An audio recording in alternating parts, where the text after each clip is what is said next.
subscribe and press the bell icon. Today topic of speech. الله تبارك وتعالى في القرآن المجيد والفرقان الحميد الذين آمنوا منكم والذين أوتوا العلم درجات صدق الله العظيم. قطرہ قطرہ درود پڑھتا ہے، ذرہ ذرہ درود پڑھتا ہے، میرے آقا پر تو میرا اللہ بھی درود پڑھتا ہے. محبت کے ساتھ درود پاک پڑھیے. الصلاۃ والسلام.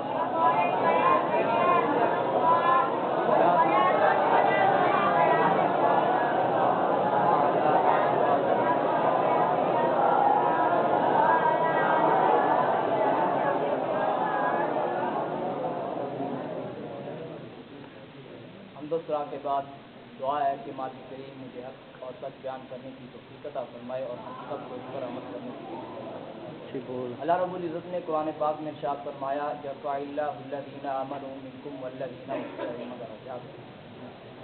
اس جگہ موجود ہے علم و آگاہی کا منبع جسے دیکھ کر دل بھی باغ باغ ہو جاتا ہے، اور ایسی دستگاہ جس کیٹیگری سے اس کا تعلق ہے کوئی عام نہیں، بلکہ اس کے بارے میں اللہ رب العزت نے قرآن پاک میں ارشاد فرمایا کہ یرفع اللہ الذین آمنوا منکم والذین اوتوا العلم درجات، کہ جو تم میں سے ایمان والے ہیں اور جنہیں علم دیا گیا ہے ان کے درجات بلند کر دیے ہیں.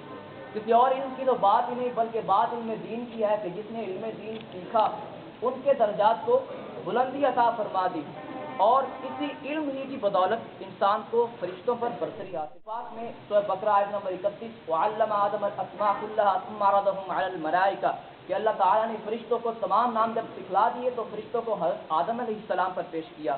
آپ نے فرمایا کہ اگر تم سچے ہو تو نام بتلا دو. فرشتوں نے کہا نہیں بتا سکتے. تو اس وجہ سے علم کی بدولت ہی فرشتوں پر بھی آدم علیہ السلام کو برتری حاصل ہوئی. اب یہ بات تو تھی حضرت انسان کی، اگر مخلوقات کی تو حقیر چیز ایک چونٹی ہے. اب چونٹی کے انڈے سے نکلی چونٹی بھی 1 سینٹی میٹر آگے تک نہیں دیکھ سکتی. اب اس کو یہ علم کون دیتا ہے کہ ایک ہی لائن میں ایک ہی قطار میں جا کر اپنا دانہ اٹھائے؟ اگر 10 کروڑ چونٹیوں میں سے نروس سسٹم نکال دیا جائے تو وہ 1 سینٹی میٹر اور وہ ان کا وزن 10 گرام ہوگا. تو آگے آپ خود اندازہ کیجئے کہ ایک چونٹی کا وزن کتنا ہے. تو یہ تھی بات دوسری مخلوقاتی، کیونکہ اللہ تعالیٰ نے ان کو بے خطا علم عطا کیا ہے. شیر کو آپ مار کر چارہ نہیں کھلا سکتے کیونکہ اللہ تعالیٰ نے ان کو بے خطا علم عطا کیا ہے. آپ گدھے کو کچھ نہ سنائیں لیکن وہ آپ کو ایسا گیت سنائے گا کہ آپ دنگ رہ جائیں گے. گدھے کو کچھ نہ سنائے وہ آپ کو کہیں کہیں ضرور سنائے گا.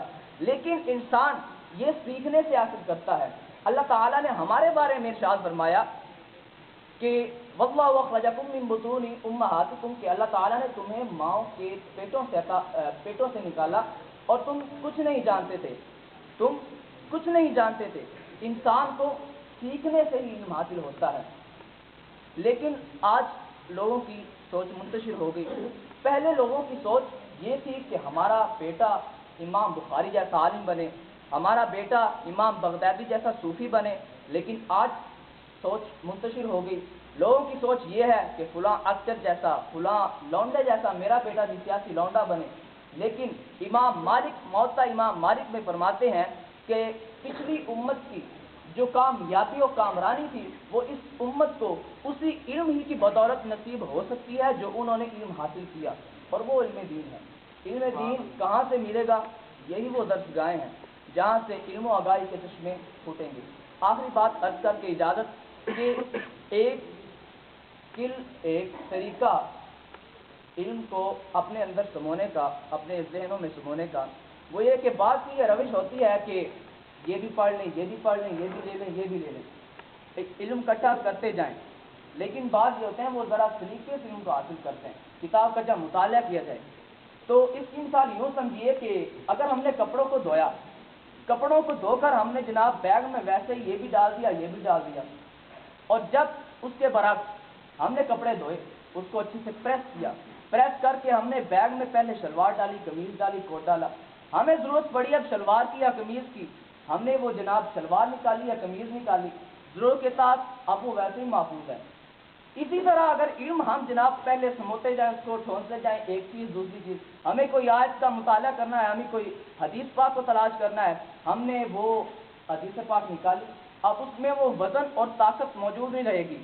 کیونکہ ان میں اور بھی اشیاء خدمت ہو جائیں گی جن کی وجہ سے اسی کپڑوں کی بنا پر جن کو سلوٹیں پڑ چکی ہیں تو اسی کی بنا پر وہ ہمیں چیز موجود نہیں مل سکتی، جبکہ ہم اچھے سے اگر ایک چیز کو پک کریں، اس کو نکالنے کے بعد ہم اس کو ویسے ہی محفوظ کر لیں، تو یہ طریقہ اگر ہم بھی آزمائیں گے تو امید ہے کہ اللہ تعالی ہمیں بھی علم نافع سے نوازے گا۔